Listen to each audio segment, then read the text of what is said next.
Hey guys, it's Sim, and this is Wrestling Unlimited, as it's Wednesday, and that means tonight was AEW Dynamite, the final AEW Dynamite before this Saturday's, unlike Mercedes saying Sunday, this Saturday's AEW All-In pay-per-view. I thought tonight's Dynamite was a really good show outside of the post-match of the main event, because then they just tried to cram a lot into there at once. And it's like, excuse me, I got a NOS, and right before I clicked to come on screen, I chugged a little bit of it. So now I got the burps. Excuse me. And we'll get more into depth on this once we get to the end of the show. But I just felt like at the end, they were doing the thing where they're killing Hangman and they're killing Ospreay and they're going to put the plastic bags over their head. And I'm like, okay, cool. Nice little callback here. I actually was like, and then they did the swerve thing. And all I can think of with the swerve thing is WWE and the DX bus and all that, except for this was the Founding Fathers limo. And it's just like, and it was less dramatic because he just had a goddamn backhoe. And like, what? He just picked it up and then just left it there. What? Anticlimactic. Not dramatic at all. It just kind of was meh. And then Ospreay and Hangman are just up and fine. Up and fine. So, yeah. I thought the show was really good. For the most part. They did a really good job building to the pay-per-view this weekend. So, that's good. But it's just like, then they tried to cram too much at the end, and it just got too muddled, in my opinion. And that's my opinion. If you liked it all, you liked it all. If you didn't like any of it, you didn't like any of it. Everyone's entitled to their own opinions.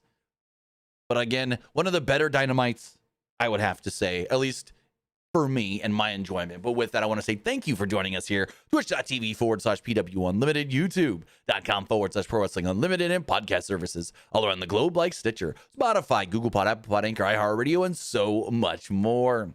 Remember, if you are watching live on Twitch, you can help us out a couple of different ways. You can help us out by hitting that donate button down below or by donating Twitch bits in the live chat. Also, remember, you can help us out by subscribing to the channel, one of two different ways. You can subscribe with a tiered subscription, or you can subscribe with Amazon Prime, because remember, if you have Amazon Prime, you have Prime Gaming. Prime Gaming gives you a lot of cool things like free games, free stuff for games, and you always get one free subscription to any Twitch channel you want to subscribe to throughout the month, and I greatly appreciate it if you did right here for Wrestling Unlimited. Also, remember, help us out over on YouTube. Help us out over there by hitting that subscribe button. That way you know when we go live, post new videos, and post to the community tab. Also, remember that you can hit the join button to become a channel member and support us that way. Remember, as a channel member, you get a badge next to your name. You get emotes and emojis you can use in the live stream and in the comment section. And then also you get access, the $1 tier, to our graphics tutorials, and then at the $5 tier to our graphics packages. Also, remember, if you want to get your comment, question, or concern read live on the air, you can do so by donating a super chat in the live chat. As I stated on Monday, all super chat donations and bit donations from Twitch as well. We will be donating to the Mystic Girls Camp in Texas that was affected by the damaging floods last week. Excuse me. And finally, remember to head over to the Epic Game Store. Head over to the Epic Game Store and buy something. Whether you're buying a new game, whether you're buying an old game, whether you're claiming a free game or getting bucks for Rocket League, Fortnite, or Fall Guys, use this code right here, PWUNLIMITED, for all Epic Games and Epic Game Store purchases. Maybe you haven't gotten into the newest season of Fortnite yet. Maybe you haven't gotten in there and played the Super Season. Well, Friday, Superman unlocks. We get Corn Sweat Superman and the Sketch Superman that you can finally unlock. So you might want to jump in and get the Battle Pass now. Also, Blitz Royale now has Ninja Turtles. The latest combination or collaboration, you may want to call it, with Blitz Royale is TMNT, Teenage Mutant Ninja Turtles. They're calling it TMNT Melee Mayhem. You go over there and get stuff for Fortnite, whether that's on your PlayStation, your Xbox, your phone, your tablet, your PC, or your Nintendo Switch 1 or 2. Use our code PWUNLIMITED. All you gotta go is to the store on Fortnite. Go to the bottom where it asks if you have a creator code, and you do. With all of that, we got AEW Dynamite to talk about tonight. Dynamite tonight. Dynamite tonight. That rhymes. I never put them two together. Anyway, so the show comes on the air. Excalibur's welcoming us alongside Taz and Shivani. And I was like, oh, interesting. Because usually when they do the double taping, and I'm pretty sure it's a double taping tonight. I could double check that. Is it a double taping? Hold on. Because Shivani was on commentary. And usually when they do the double taping, Shivani doesn't do the Dynamite. Okay, it's not a double taping. They're going to be back live in the same building tomorrow. They're in Garland, Texas, the Curtis Colwell Center, which literally, like, on a map, you got Dallas in the middle. To the west is Arlington, where the pay-per-view is. And then to the slight northeast is where they were tonight in Garland. So they were tonight and tomorrow. They're on one side of Dallas. On the weekend, Saturday, they're going to be the other side of Dallas, basically. So with all of that, just looking here, one more thing. Yeah, we got Supercard of Honor on Friday as well. That's in Arlington, so that's over there by the stadium, because that's in the esports arena. Small little building. I think it seats 1,300 maybe. I know they can get at least 12. That's what they did when they did the residency there last year. But with that, so it's not a double taping. Okay, that's why Shivani was on commentary and not Ian Riccaboni. With that, like I stated, they welcome us to the show, talk about, the main event tonight and how that ties in with All In and this, that, and so forth, and what have you. All-star 8-man tag. And then out comes Mercedes Moné. I don't know what Mercedes was wearing. She's in Texas, so she's got to have a cowboy hat on. But then she's got these like hearts or something hanging from them. And then she's got these sunglasses and she's got things hanging from them. And yeah, I thought the segment was really good. I thought both women were good. Toni runs circles around Mercedes with her promo. Why was Mercedes trying to be Toni Storm? She was trying to be herself and Toni Storm at the same time. Because she'd be cutting her Mercedes promo and then she'd go, darling, like Mercedes does, or Toni does. And she did it like 5 times, and it just got annoying after the third. Darling. Like, no. But Toni Storm, she killed it. She was the better of the two here tonight. And so, when it was out first, she did her little opening. Texas. Storm then showed up on the big screen, her and Luther. When they said, you might like to play games, but I'm the master of all kinds of games. Stop hiding. Come out here and face me face to face, you mark. And Toni said, I'm not hiding. Hit my music. And she power walks out there, kicking her shoes off at the top of the ramp. She comes down to the ring. We have 2 chairs in the ring, and Mercedes titles are all draped on the ropes. And Mercedes is like, so I see you brought some champagne. Now, baby, we make a little toast to me, future 7-belt Moné. And I'm like, that doesn't even sound good. 7-belt Moné. That doesn't even sound good. Anyways, she was insulted that the champagne tasted frozen. She said, save the performative bullshit for the entrance. Because week after week, Moné has treated her poorly. Speaking in catchphrases, she has the authenticity of she said that Mercedes has the authenticity of a spray tan in a rainstorm. The emotional depth of a kiddie pool. Storm called Moné a fraud. Well, the AEW Women's title has helped her find herself.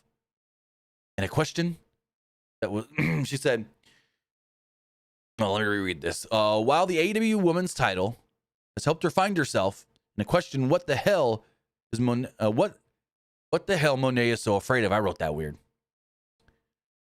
Moné then said, we've walked similar paths. Why? Because they were both in WWE at one point.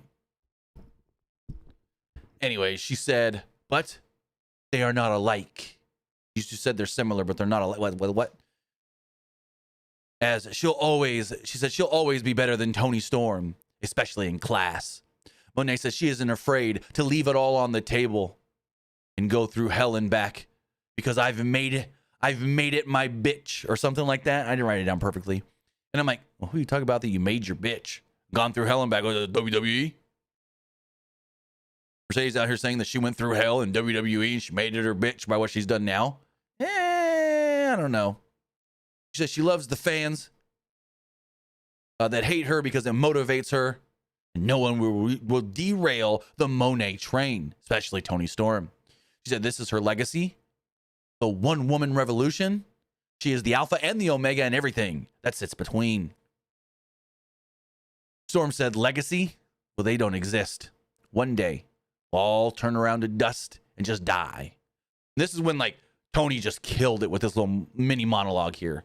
She said, all that matters in one moment, when you step into the ring, look her in the eye, and realize that she fears an ordinary life.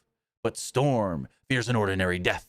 Storm sincerely believes that Mone deserves all the titles in the world except for hers. Mone will go down as the woman who just couldn't win the big one. Mone said that she hopes that this would have been civil, but she might be wrong. She then goes, I'll see you at the pay-per-view on Sunday. I mean Saturday. And the crowd, you fucked up, you fucked up, you fucked up, you fucked up. They both finish by drinking the champagne, but Mercedes spits it out. And then Storm looks at her and goes, eat shit, bitch. And then they kind of go to blows. And Toni kind of gets the better of it. She goes for a clothesline. Mercedes ducks it. She grabs Mercedes up on her back like she's going to do that Mercedes finisher that Mercedes can never do right. But Mercedes gets off of it, rolls out of the ring, and runs away. So Toni's in the ring with her belt, and she's all yelling and whatnot. So, yeah. I thought both women were good. Toni Storm. If this is good, Toni Storm was up here, off the screen. Way better than Mercedes. And I'm not trying to dog on Mercedes. It's not the Tim hates Mercedes, he's got to talk shit about her things. I know Elite's going to come with that here soon. It was the fact that I just thought that Toni Storm on the mic was way better than Mercedes because Mercedes was trying to do too much. Mercedes was trying to cut a Mercedes promo, but then also mock and parody Toni at the same time when she just kept doing the darling. And I'm just like, why are you doing the voice? And why are you doing the darling thing? And it's like, no. I just didn't like it. But I thought it was a good opener. Like, really good way to open up the show and get us hyped up for this match. Because I think these two can go out there and have a really good match at the pay-per-view. I think they're going to kill it. So as we move forward, we go backstage with World Heavyweight Champion Jon Moxley. Well, the AEW World Champion. They don't call him World Heavyweight. My bad. He said that he knows what Hangman is thinking. That, yes, they've been in a Texas death match before. And I go, thank God they're referencing it. Because last week, it sounded like they were trying to do everything to not reference it. He said, regardless. He said, but that was a long time ago. Yes, Moxley has been beaten, outsmarted, and outmuscled before. But he's never lost the war of attrition. Which is exactly what will happen on Saturday. He won't lose. If Page thinks that he can survive longer than Moxley, he can hold the line under pressure of attack and expectations of everyone who is counting on him. Moxley thinks that Page is the victim, waste, pathetic, and as he has only one chance to prove them wrong. Page better be willing to walk the aisle like this is his last time ever. Because whether Page likes it or not, he's all in. Basically, Moxley is saying, hey, we ain't leaving any stone unturned. We're going to basically kill each other in this match. Like, it sounded like, well, you thought our last death match was bad? You thought the Swerve Hangman death match was bad? Just wait till you see what the shit we do in this match. So I'm just sitting here going, oh my God, this is going to be the craziest fucking match we've ever seen. They got death match rules, which means they got no rules, which means these two, and it's Moxley and Hangman, they ain't afraid to try anything. And it's like, yeah, they're going to try and top Hangman with the fucking needle in Swerve's mouth from the cage match. Oof. The way Moxley was talking made me feel like, you think you've seen death matches before? You ain't seen nothing yet. Like, what's going to explode? We've seen the barbed wire match where they did the explosion, but we've also seen stuff with the Bucks where the shoes explode, or we saw Anarchy in the Arena where the table exploded. So it's like, we're going to get some sort of an explosion in this match or something bigger. Something bigger. El Juggalo, you keep bringing up JCW. I don't watch that, so I have no opinion on it. I know nothing about JCW. So this is the last time I'm going to... What's the word I'm looking for? Reference your comments about it, because I have no comment on it because I don't watch it or see it or hear anything. I literally don't hear anything about it other than when you comment in the comment section. That's literally it. Other than that, I see nobody talking about JCW. Was it Jersey City Wrestling? Yeah, I see nothing about it. No one talks about it on my timelines, whether that's Twitter, Facebook, Instagram, Threads, Blue Sky. Nobody. YouTube. I don't see nobody YouTube reviewing them. So I got no thoughts on it. You keep asking me, and I just keep saying, I don't know. I don't know, because I don't.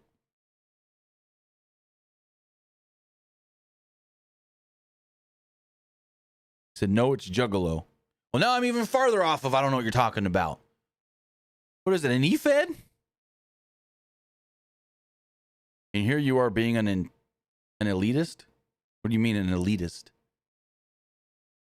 Okay. Whatever. Get back to Dynamite. We got the Young Bucks to pull up in their big limo. Excalibur said that it looked awful, which even Taz has to agree with. Matthew and Nicholas step out and give a salute. We're heading into work. And Excalibur goes, yeah, they're just showing up now. Call time was hours ago. They can just show up whenever they want. Okay.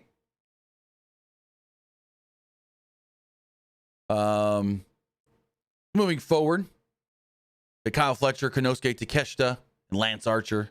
No, Lance Archer was on the outside. I wrote it weird. I forgot to put Lance Archer as the... Never mind. It's just me just criticizing my own notes. Yeah, again, Juggalo. I have no clue what Juggalo Championship Wrestling is. Not a clue. You know how many random indies that there are out there in this country? There's one running Saturday here 30 minutes from my house that I've never even heard of. So it's impossible to know of every big, medium, or small wrestling company. Especially when they're not getting promoted. No one's talking about them. Like, I thought you were talking about Jersey City Wrestling. Like, I know about it, but never see anybody talk about it other than, like, maybe Fightful will have a thing on their website that says Jersey City Wrestling results. That's about it. Anyways. It was Kyle Fletcher and Konosuke Takeshita versus the ROH champion Bandido and Brody King. Remember, on Friday, we do have Super Card of Honor. And we won't be doing a review of that or anything. If there's any big news like title changes, then we'll put videos out about it. But the reason this match was taking place is because basically it's a little preview. Takeshita is challenging Bandido for the title. Now, what I would have liked to see instead here, because Kyle Fletcher was in this match, that it wasn't nothing against Brody King, because I think Brody King's great. Should have been Adam Cole. Should have been Bandido and Adam Cole, since it is Kyle Fletcher challenging Adam Cole for the TNT title at All In. So then you would have had the two champions and the two challengers.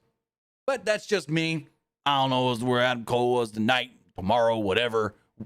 We'll see. Anywho, Callis joined commentary, and so Excalibur's over there, and he goes, "Yeah, we got Konosuke Takeshita and Kyle Fletcher here, Lance Archer at ringside," and he goes, "Oh," and Don's joining us. I love when he does that. He's like, "Oh," he's always like dejected. "Oh, we got Don joining us. Damn it!" Like, you can't say "damn it," of course, but you know what I mean. So Callis joined commentary and said he's only talking to Taz tonight, the only one that at the table that draws any money. I laughed so hard at that one. I'm like, well, no shit, because Taz the only one who's been a wrestler. Well, no, I take that back. No, I'm wrong. Excalibur was a wrestler. I'm an idiot. King and Takeshita started it off and collided like bulls in the ring, and the bell sounds, and they go at it until Takeshita went for the eyes and tagged in Fletcher, who quickly mowed down and chopped down King in the corner. Bandido tagged in and hit a sliding drop kick, and King followed this up with senton. Bandido wanted Takeshita in the ring ahead of their big ROH title match on Friday. He obliged. We got a little forearm exchange between the two, champion and challenger. Bandido kipped up right out of a shoulder tackle as they traded tilt-a-whirl slam attempts until Takeshita ran through Bandido with a clothesline. There's a low bridge that sent King to the outside, where Fletcher met him with a dive. Bandido followed Takeshita as well. And finally, King hit a huge dive to complete the quadfecta, or whatever you call it. Back inside the ring, Takeshita got his knees up on an assisted splash as there was a double high boot that sent King crashing outside as Bandido ate a double snap drop kick in the corner, going to commercial. Bandido was worked over most of the break, but when things returned, there was a misdirect pop-up DDT, absolutely spiking Fletcher for a huge pop. King then made the hot tag, flattened Fletcher with the black hole slam, and then a cannonball to follow. At one point, Fletcher held Bandido in the corner for Teesta to hit a haluva kick as Fletcher flew in with a kick. Then he tried an assisted corner powerbomb, but Bandido countered midair to a Super Hurricane Rana. At one point, King and Fletcher were fighting, and they spilled to the outside as King tried his crossbody against the barricade. Fletcher moved and hit a running boot. Back inside the ring, Bandido went for the 21 plex, but Teesta hit an up kick instead. He pulled Bandido to the top, but Bandido backflipped onto Fletcher on the outside. Bandido quickly tried to go for a tornillo back inside the ring, but Teesta popped him with the forearm in midair, hit the Raging Fire, and pinned the ROH World Champion. 1, 2, 3. I've seen a lot of people online going, oh, Teesta got the pin. He's not winning on Friday. Or in the main event, oh, Moxley got the pin. He's not winning on Saturday. That's WWE booking. That's not how AEW normally books. In WWE, especially Vince's last 3 or 4 years, I forget who it was, but somebody did the math. And it was 60 to 70% of the time when you watch a go-home show, if there is a match with both the champion and the challenger, whoever picks up the win or just looks stronger, so it doesn't even have to be a match. It could be like a beatdown, a brawl, whatever. Whoever stands tall on that go-home show, 60 to 70% of the time loses on the pay-per-view. That's not how Toni does things. I have never done like the math over like an extended period of time, because I want to say it was like 4 or 5 years ago. Somebody did the math over like a year span of go-home shows. I think it was like a year or 2 span of go-home shows to pay-per-views, and like the results as far as, okay, on this go-home show, it was so-and-so versus so-and-so, and so-and-so stood tall, but then they lost at the pay-per-view, or they won at the pay-per-view. And then it was like 60 to 70% of the time, if you stood taller or looked better on the go-home, you lost at the pay-per-view. And now everyone just got that in their heads of that's how you book, and that's how all booking happens. But that's not how Toni books. Yes, Toni does it sometimes, but it's like more 50-50. So just because Teesta won here doesn't mean he's losing on Friday. If it was up to me, I would put that ROH World title on Teesta. I would make Teesta the face of a Ring of Honor. Bandido's great as a champion, multi-time champion. But it's coming up to where it's like, hey, you've done great things with Teesta, international champion. He's won titles in New Japan. Let's go and give him something big here. Give him the top prize in ROH.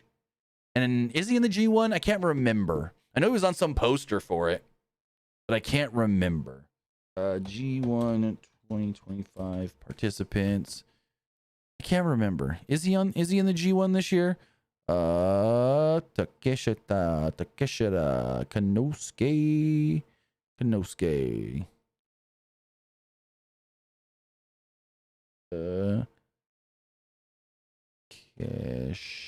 Yes. Konosuke Takeshita is in the B block. So it's like, okay, he's gonna win that title and then leave for a month. It'd be fine. It's ROH. No, none against ROH, but it's ROH.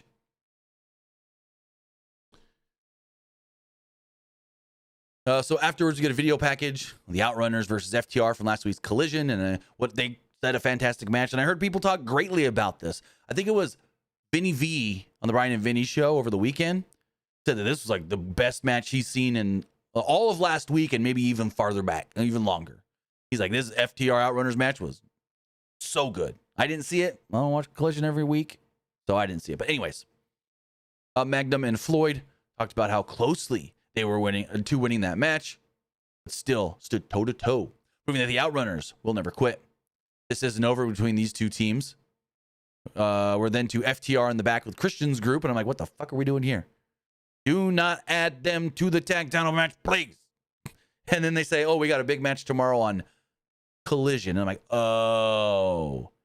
It's FTR, Christian, and Nick Wayne versus the Outrunners and Jet Speed. And I go, that makes more sense. Because I was sitting here going, if they add fucking FTR to the goddamn tag title match and All In, what are we doing? They already added Christian and Nick Wayne. And I'll tell you why I think they added Christian and Nick Wayne, which for long-term storytelling would make sense-ish, kind of whatever.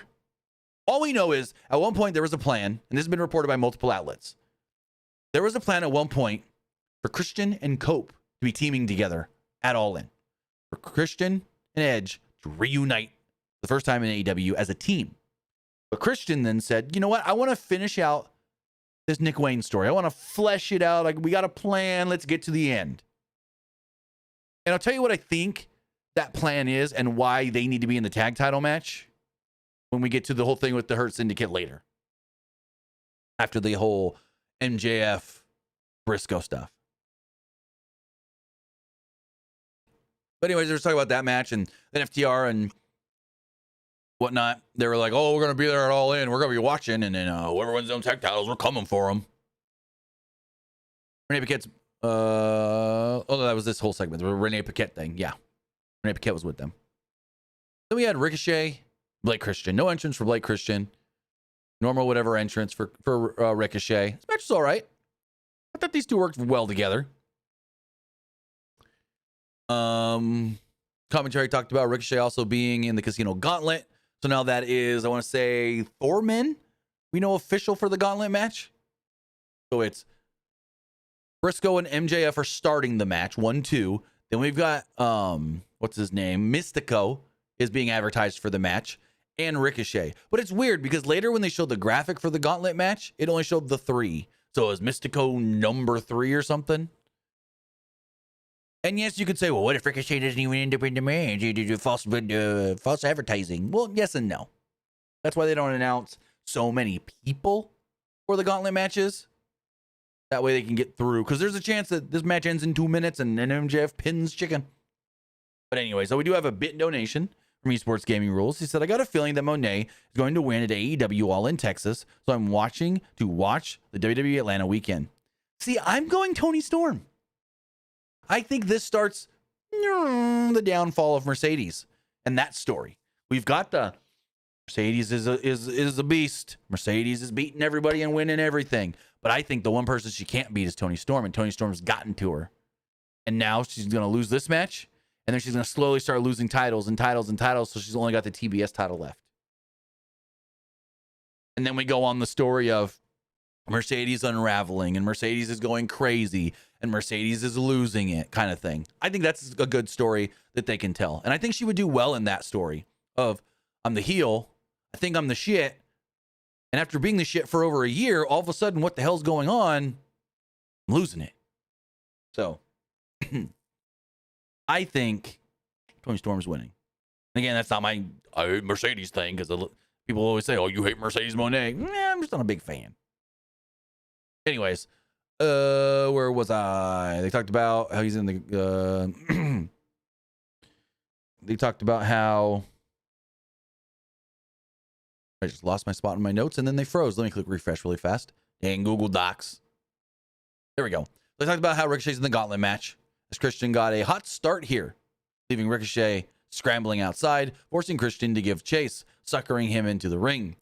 Christian answered with a drop kick out of the corner and slapped the bald dome of Ricochet before sending him to the outside, following up with a twisting corkscrew dive. But then Bishop Khan and Toa Leona would show up. So Ricochet's been saying 4 weeks, I need a crew. I want a crew. I want to go for a title, but I need a crew because it sounds like, because basically Ricochet's thing is, looks like here in AEW, you need backup to win big. You need backup. So I need backup. And he kept saying crew, crew, crew, crew, crew. So I thought it was going to be the crew. Action Andretti and Leo Rush. But it's not. It's the Gates of Agony. So they show up and they start intimidating Blake Christian. Ricochet gets the better of it going into commercial. Ricochet controlled during the break. But when things returned, Christian fought back with a rolling Spanish fly for a 2. And I'm sitting here going, wait. Blake Christian a heel or a babyface? Because we've seen him work both every time he makes these random appearances. Anyways. Christian connected on a misdirect lariat and a step-up corner kick before hitting a leaping cutter off the second rope and a springboard 450 for a near fall. Christian wanted another dive, but Khan and Leona tried to attack him, only for Christian to, just a this makes no sense spot. I hate these spots where you're doing these lucha moves, right? But you have to have one guy holding you to brace you. You're holding on to his shoulder and he's got your arm braced up. So he does this thing where he runs around and then he jumps up on the barricade and Bishop Khan, Toa Leona is still holding him. I forget which was which. and he's still holding him, and then he does this move where then one of them goes like this. I hate these moves too, where you gotta just stand there, and he's just like this. Right at the apron, right? The other guy over here then goes, oh, my turn. And then Blake Christian off the barricade, steps on one back, steps on the other back, jumps back into the ring. And I'm like, I hate those moves where you got to look like a fucking dummy, where you're just standing there and waiting for your opponent to do what they got to do to set up the move. And it just takes too long, especially these ones. Like when they do the ones where someone runs off the ropes, but then the guy goes down too early, so he's just standing there forever, you know what I mean? And then he gets kicked in the jaw. Anyways, Ricochet won. That's all you got to know. Ricochet won. Hit the vertigo, picked up the victory after Blake Christian got back into the ring. Post-match, Gon and Leoa hit the open the gates on Christian and stood tall with Ricochet. So it looks like the group has been formed. This is Ricochet's new faction. Renee Paquette's backstage with the Hurt Syndicate and asked about MJF's one-on-one talk-a-talk with Mark Briscoe later tonight, which was very good. MJF said that he's not going to go out there tonight alone. Briscoe is about to get hurt. He said it all in. MJF is going to get back what is rightfully his, the AEW World title. And I'm like, wait, what? No, you're going to try to earn a title shot. So MVP, Benjamin and Lashley all go into their locker room, and there's something written on the whiteboard. It says, quote, "Hey, Shelton, it's already pinned you on Collision. Figured we would take the titles. Happy birthday, Jet Speed." Their titles have been stolen, and they're scrambling. Now MJF's got to go out by himself because MVP, Benjamin and Lashley got to go find Jet Speed and find their belts. Then we get a great video package highlighting Kenny Omega versus Kazuchika Okada. You got to think. Yes, the AEW sickos, the faithful that's been here since day one, that knows everything about where everybody came from. They know all the Kenny Omega backstory in Japan. They know Okada, the greatest tournament wrestler of all time, multi-time world champion in New Japan. But then you've got the people that may have only started watching AEW since they started on television, or in the last 3 or 4 years, that doesn't know the backstory and only knows these guys as AEW wrestlers, that sees Okada come in and go, oh, I've seen that guy a couple times. He's pretty cool. What has he got? But don't know the backstory, the history. So I loved that they actually did this video package. This is not the first time that they've done an Okada Omega video package, but it's doing and serving a couple of different purposes. It's serving the purpose of telling everybody, whether you know or not, why this is important. Why these two are one of the best rivalries we've seen in the last 10, 20 years, if not ever, in pro wrestling. You can put the Kenny Omega, Kazuchika Okada rivalry or trilogy of matches or whatever you want up there as some of the best. Some of the best rivalry stuff and some of the best sets of matches. Some even say that their, what was that, an Iron Man match? One of the greatest matches of all time. I'd have to go back and watch it because I remember watching it in the middle of the night. I only saw it the one time when it was live. And I saw it in the middle of the night when it was happening live and I was tired. And just remember watching it going, damn, this is good, but I can't remember much of it. I might go back and watch it later this week. So I don't know. But it served the purpose of telling us the backstory here and why these two are so interconnected. But then it also told us, like I said, why this is an important match and what this match means. So kudos on Tony Khan, who hates video packages, for doing this video package. He did a couple of them tonight, so kudos. And I say Tony Khan hates video packages because he does. Because for some reason, video packages always lose viewers in AEW. When you look at the quarter hours, whenever there's a quarter with the video package, it dips, which is very weird. AEW fans just want the wrestling. They don't care about anything else but the in-ring. Said it before, you need story and you need to convey the story and you need to keep people informed on the stories. And this is not just a, hey, this guy's a champion and this guy's a champion and they're going to fight to unify the belts. No, it's more than that. And I'm glad that they're telling us why it's more than just two champions coming together to unify belts. Then we had Mark Briscoe and MJF in a talk. Someone had a tiny pickle sign in the crowd Briscoe agreed with that fan, but then told him, simmer down, it's time for the talky talk. MJF said, which MJF said is the dumbest shit he's ever heard in his life. MJF then comes down and mocks the crowd. And he's over here going, well, howdy, y'all, I'm here. And he starts making fun of them for being like cowboy rednecks or whatever. And I'm just sitting here going, bro, you're in Dallas. Has this guy never been to Dallas? I've been in Dallas, I don't know how many times in the last year. And I've seen less country people than anything. In especially the Dallas Metroplex area. You see less typical Texas redneck cowboys in Dallas than almost anywhere else. Maybe Austin, but anywhere else in the state. So, just saying. Where was I? MJF said stepping into the ring with him, Briscoe that is about as ignorant as throwing rocks at a man with a machine gun. And I go, guy's a Roddy Piper fan. We're using his lines. He's telling the hillbilly to walkie walk back to the meth lab inside the dumpster fire of Delaware and go feed his 95 inbred children shoe leather and chicken feed. MJF did a little dance.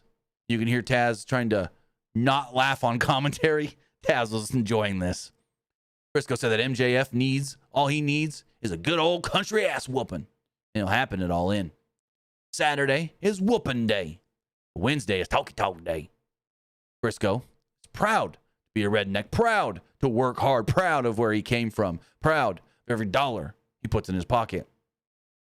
MJF is wearing his dumbass suit and a scarf that probably cost more than the entire wardrobe of Mark Briscoe. MJF might have money, but the good Lord has blessed Briscoe with way more than that.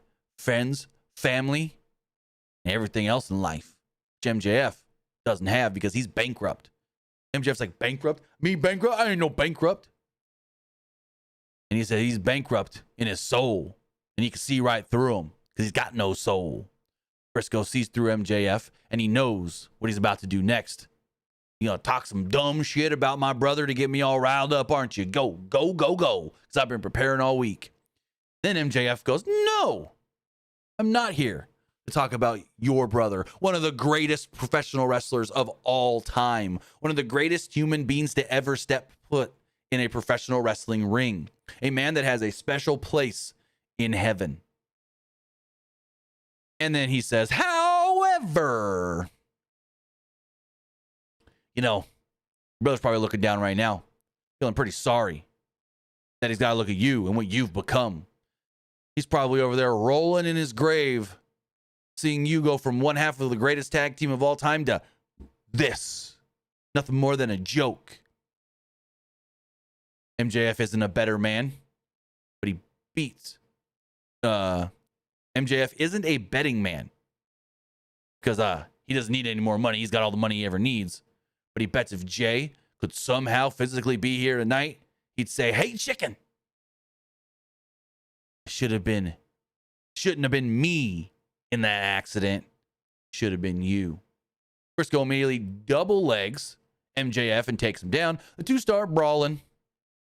And MJF's got the advantage, and then they roll it over, and Briscoe's got the advantage. Eventually, they get up. Briscoe looks like he's trying to go for the J Driller, and then we're people. Out come the Hurt Syndicate. They come storming down to the ring. They still haven't found their tag titles, and then their tag titles find them, because before they can get in the ring, there's Jet Speed clocking them with the tag titles, beating them down at ringside. MJF tries to bolt, but Briscoe gets him. Then MJF eventually gets out of the ring, runs off. Briscoe chases him, and it's Jet Speed and the Hurt Syndicate brawling. And this is what we should have had last fucking week. It shouldn't have been the Hurt Syndicate beating them down, and then beating them down, and beating them, and beating them, and beating them, and beating them. Should have been this. The challenger's looking strong, or at least equal. And so they got Bobby, and they're beating Bobby down, and then they got Lashley, and they're beating Lashley down, and then out comes the patriarchy, who really take it to Bobby Lashley, who give his knee like 3-4 concertos. And then Jet Speed gets the better of Benjamin in the ring. And yeah, hits him with a UFO splash. And so you've got the Hurt Syndicate and MVP. He's even laid out, all laying at different parts of the building, the arena floor. You've got Jet Speed in the ring, and you've got the patriarchy outside, just Christian clapping. Now, what I think is going to happen here, it's triple threat for a reason. They don't want to beat the Hurt Syndicate, but they may want to take the tag titles off of them. So I think this being a triple threat, like the patriarchy being in this match, storyline wise, makes zero sense. No sense whatsoever. But for where they want to go with Christian and Nick Wayne, I think this match will work for what they want. Because what I think happens is probably Speedball ends up pinning Nick Wayne, win the match and win the tag titles. You get the tag titles off the Hurt Syndicate. But then Nick Wayne's the one that lost. And Christian gets very upset with him. Christian finally says, screw this. You're a disgrace. You're still a kid that can't get the job done. I'm leaving you and your mother. And so that finally gets the breakup of the patriarchy. I don't know what happens with Kip Sabian, if he stays with Christian, if he stays with Nick and Mother Wayne, Shayna. I don't know.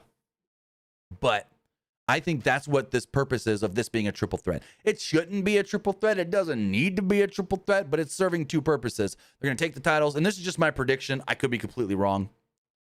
They're going to take the titles off the Hurt Syndicate, but they don't want to pin Bobby or Shelton.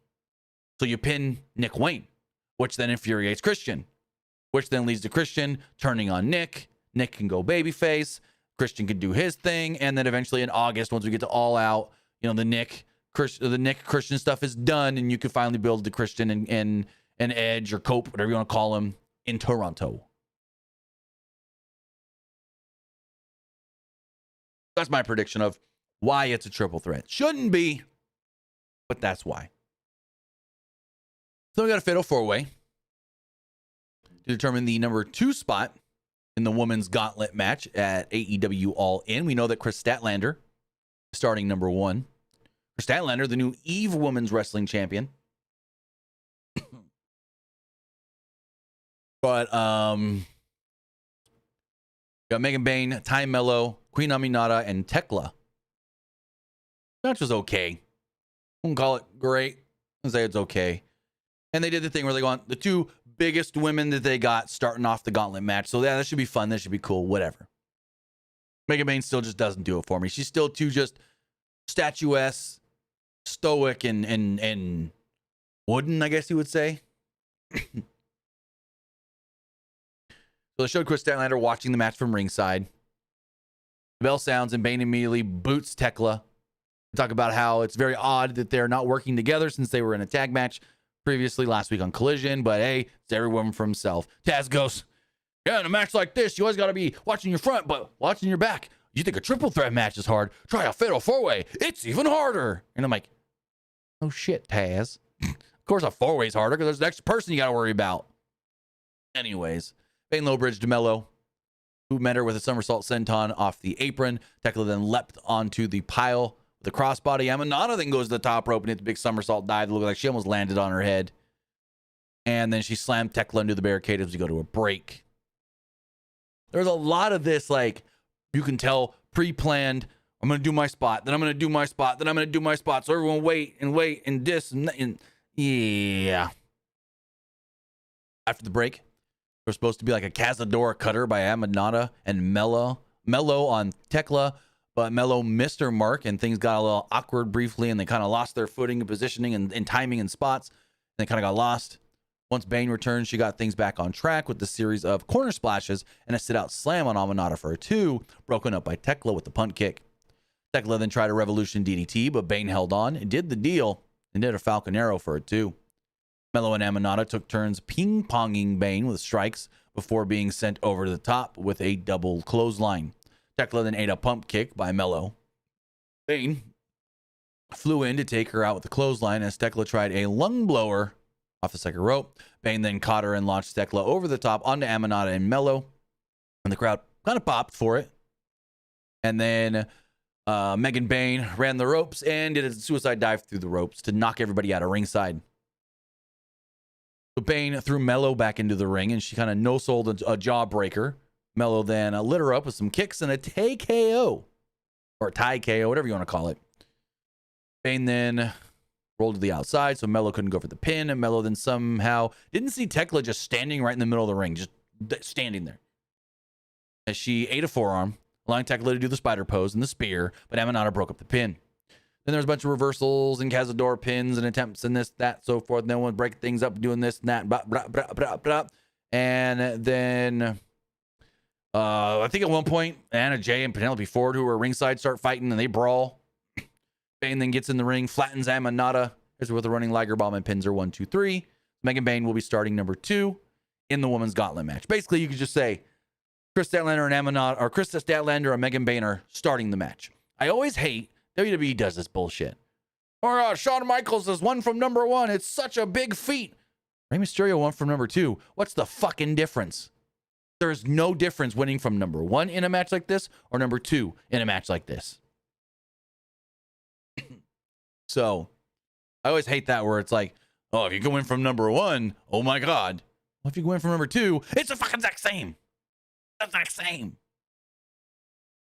Again, Ray don't get his flowers because he didn't start number 1. Was it Triple H or something in the 2006? Who started number 1 in the 2006 Royal Rumble? Was it Triple H? Who started number 1 in that Rumble? I think it was Triple H. Yeah, it's Triple H or Ray. And Ray ended up winning for number 2. But it's like everyone always does the whole, Shawn Michaels, he started number 1 and went all the way through. Oh, yeah. Benoit started number 1, went all the way through. Yeah. But again, Ray started number 2. There's no difference starting 1 or 2. Give number 2 their flowers. Maybe Toni will do better. Anyways. Excalibur mentioned the recent flooding and the victims in Texas. I remember all the donations and money that we get this week, whether that's from bit donations on Twitch, whether that is super chats on YouTube, or even new Patreon subscribers. Everything that we make this week, all the way through our Evolution review at the end of the week, the end of the weekend, all that money will be donated. Renee Paquette is backstage with Tekla, saying she looked impressive since joining AEW. I've seen her in a couple singles matches. Like this is the first time she's ever been on Dynamite. I've seen 1 or 2 of her, I think 2 of her Collision matches. It hasn't impressed me. She just looked like another lady on the roster that dresses like she's in a Fast and the Furious movie. The earlier ones. Queen Amanada then sprinted in, and they start to brawl. Security breaks it all up. But Paquette hilariously just stood there, raising her arms and stuff. And yeah, Mark Briscoe then comes in, fired up, rambling. MJF, I'm gonna whoop your ass. You can ass whooping, son. Yeah. And then he said, you curly haired son of a bitch. That then leads us to a singles match with Samoa Joe and Wheeler Yuta. I'm like, oh, this is going to be a good one. So we know that the Ops will be defending the Trios titles at the pay-per-view against the Death Riders. Now, they haven't said it specifically, unless they've updated on social media since the show ended, and I can go check really fast. But Pac is still not clear. So the question is, who's the third man for the Death Riders? It's Gabe Kidd. FIFO reported it's Gabe Kidd. Yeah, they haven't said it. AEW hasn't said it themselves. But it's going to be Gabe Kidd with Wheeler and Claudio challenging the Ops for the Trios titles.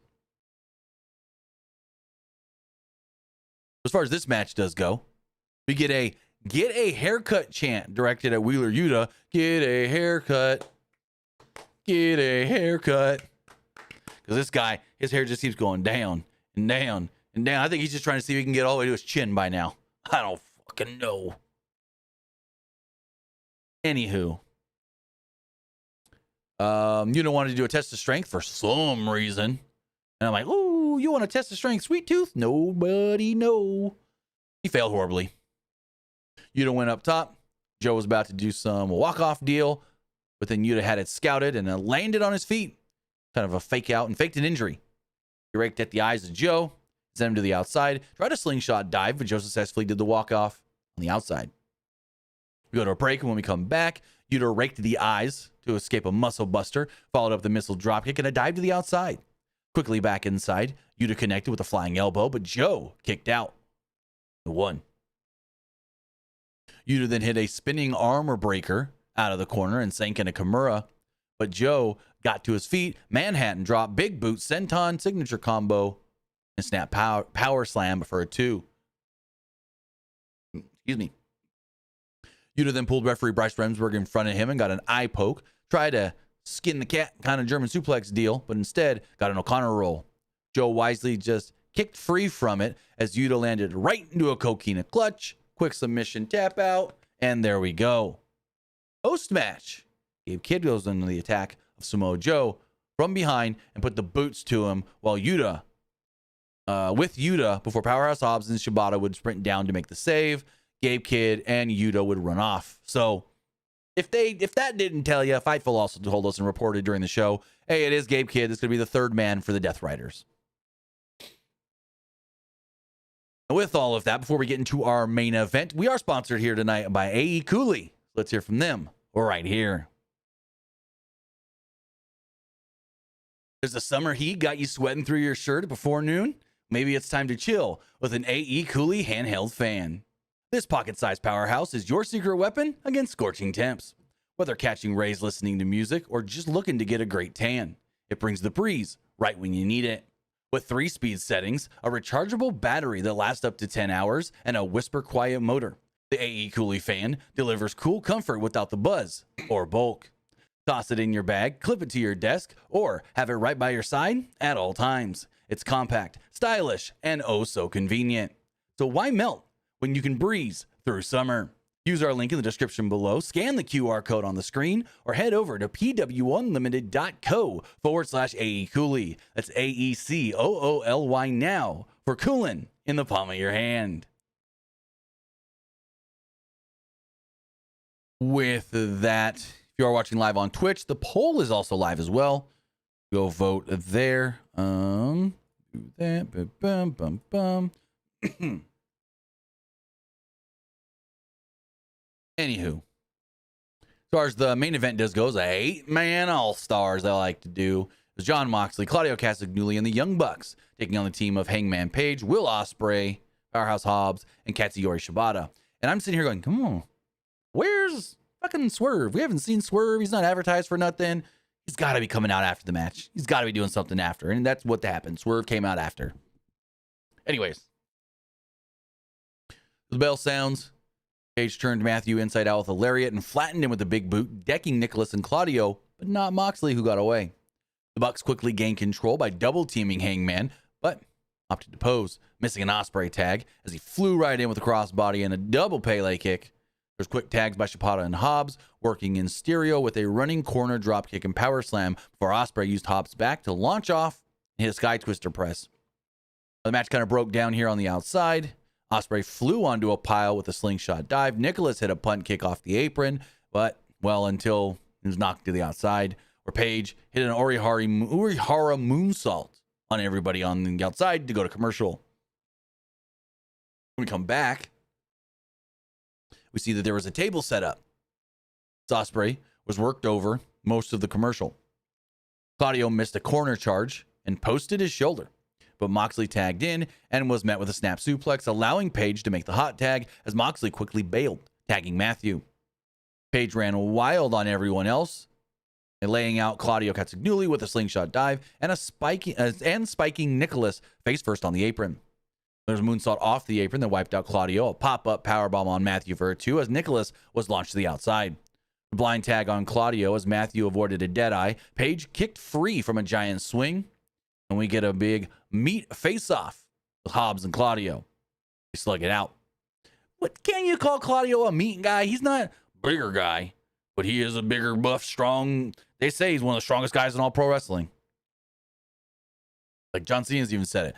I haven't worked anyone stronger than Cesaro. Anyways, Claudio was mowed down with a body tackle and a corner clothesline. Moxley tried to jump in and hit a big boot, but Hobbs no-sold it and ran through Moxley with a lariat. Shibata at one point tagged in and sank in a rear naked choke on Claudio, but he released it and tried to go for a PK. Claudio caught it and ate a super kick from Nicholas. The Bucks escaped a dead eye from Page and hit a double super kick. Backflipped Ospreay, who was trying to do a double Pele kick again, hit him with double super kicks.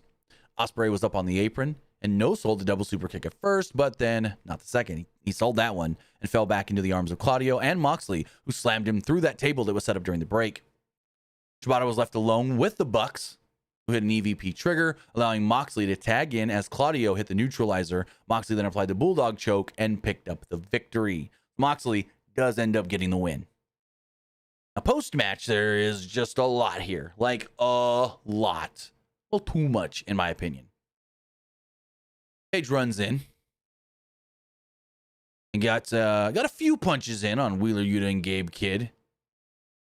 Marina Shafir then hands him a chain. And they say this is, and I don't fully remember, they say it's like a callback to the other death match that they had with the chain and everything. I remember Swerve in that death match with Hangman getting like hung by the chain, but I don't remember the chain in the Moxley one, unless I'm like mixing these all up. And they're all just kind of death matches blending together. I don't remember. Ospreay tried to make the save, but was beaten down for his efforts. The Bucks and the Death Riders all stood tall. And so, like, they've got Hangman on his knees, and they're like holding him up by the head and the arms. And they got Ospreay, and they got him on his knees, hanging him up by the head and the arms. And Marina Shafir walks in and hands each Bucks, each Jackson, a plastic bag. Call back to when they took out Bryan Danielson. The Bucks take their time and they're like, ooh, what is this? Let's unravel it. Open it up. Ooh, plastic bag. Let's look inside of here for a second. And then we hear like a tractor or something, right? And you look at the screen, Swerve is there in a tractor. And it's all zoomed in on him, so we don't know exactly where he is. We assume he's in the parking lot, and then it zooms out, and it sees that tractor and the bucket right next to and above the Young Bucks limo. So he's over here, he's talking some talk or whatnot, and the Bucks are like, oh, shit, what are we going to do? And they stop, and everyone kind of just stops and watches. And I'm like, okay. And so he takes the bucket and he drops the arm and he hits the top of the limo, and then he takes the limo and he pops the limo up, and he does a couple things with the limo, and eventually he like gets the bucket under the limo and he pops the limo up, and the limo's like up on its side. Whatever. Meh. Kind of anticlimactic. The Bucks say, fuck. We go check our limo. We go get Swerve. They run away. They leave. Bucks run out of the ring. Samoa Joe runs in and helps make a save. Ospreay is all of a sudden just fine and hits a huge dive to the outside. Like, what? Guy was like dead down, about to get his fucking life taken out of him. And, you know, he's just perfectly fine. And then Hangman's in the ring and he's perfectly fine. I'm like, what? So we then go to the outside and we see the Bucks running into the parking lot, and they're like looking at their limo and like, oh my God, what happened? What? And all of a sudden they stop and they look to the side, and there's Prince Nana there, and he's just laughing. Ha, ha, ha, ha, ha, ha. And then the Bucks turn around and Swerve jumps off of a goddamn forklift and hits them with a double swerve stomp, takes them down. Go back into the ring, and Moxley is there with Hangman, and Hangman's getting the better of all of them by himself. And then, like, all the heels dissipate. They run off. They run away. And then it just looks like people at a party. It's like Hangman's in the ring, and he's all just cool about himself. Oh, yeah, I stood tall here at the end. And then we cut to, like, the top of the ramp, and literally it's Swerve and Ospreay looking like just two guys at the punch bowl. Hey, bro, what's up? Yeah, cool. I saw what that happened. Yeah, cool. Did you see that? Did you see that? Yeah. What the fuck? Like, what the fuck? These two, Swerve and Hangman, not Swerve and Hangman, Ospreay and Hangman, were on death's door, about to get the air sucked out of their bodies with plastic bags over their heads. And then all of a sudden, they're just perfectly fine. And they're getting the better of the heels that had them dead. What? What? And then the way this just, like, I don't know why, but the way Ospreay and Swerve were just at the top of the ramp looking like just two blokes at a college party by the punch bowl. Hey, you see what happened over? It's like, hey, were you at the football game today? Did you see so-and-so get that touchdown? Oh, yeah, cool, right on. That's what it made me feel like. Just two blokes at a party kind of being like, cool, hey, good school spirit. I don't know. Maybe I'm thinking too much into it, but the post-match here was just a big schmaz and big too much going on. They tried to do too much at once. It's like, oh, the heels are going to be the aggressors and the heels are going to take the advantage. They're going to kill the baby faces. And all of a sudden, oh, no, the baby faces are back from peril and Swerve saved the day, but didn't even really have to do anything in the ring. And yeah. Other than that, I thought this was a fantastic show. Other than the post-match after the main event, I thought this was a fantastic episode of AEW Dynamite. But enough of what I thought of the show. Now it's time to hear what you guys thought of tonight's Dynamite as we go and check the polls. Let's refresh all of these right here as far as the Threads poll does go. 55% liked the show. 27% thought it was just all right, and 18% didn't like it. Expected that to be a little higher. As far as the Twitter poll, damn, 55% didn't like the show. 28%, 29%, it's 28.9, so I'll round it up. 29% didn't like the show, and 15% thought it was just all right. I would have expected these numbers to be better. I've noticed this. When I really like a Dynamite, most of the people in the polls, especially on like Twitter, are the opposite of me. And when I really shit on a Dynamite, everyone else really likes it, so I don't fucking know. As far as the community poll does go, it was a little better. 64% liked the show, 22% thought it was just all right, and 13% didn't like it. As far as the live poll does go, 71% liked the show, 17% thought it was just all right, and 12% didn't like it. Finally, over on Twitch, 75% liked the show, and 25% thought it was just all right. With that, guys, that is going to wrap everything up. I want to say thank you for joining us here, twitch.tv/PWU Unlimited, youtube.com/Pro Wrestling Unlimited, and podcast services all around the globe like Stitcher, Spotify, Google Pod, Apple Pod, Anchor, iHeartRadio, and so much more. Remember, we will be back live on Friday for Friday Night SmackDown. Then I'm not 100% sure how we're going to do the weekend. I know Saturday, you will be getting an all-in review. Like, that's the main thing. Saturday, you will be getting an all-in review. Sunday, you will be getting an Evolution review. Now, whether I do like a Saturday Night's main event review in the morning on Sunday, or maybe do that on a Monday morning, I don't know. We'll have to wait and see. Great American Bash, if there's title change in news, we'll do that. But we're not going to review Great American Bash. There's just way too much. But with that, guys, see you guys back on Friday, and then we'll figure it all out from there. With that, have a great night, and I'll see you next time. Have a good one, guys.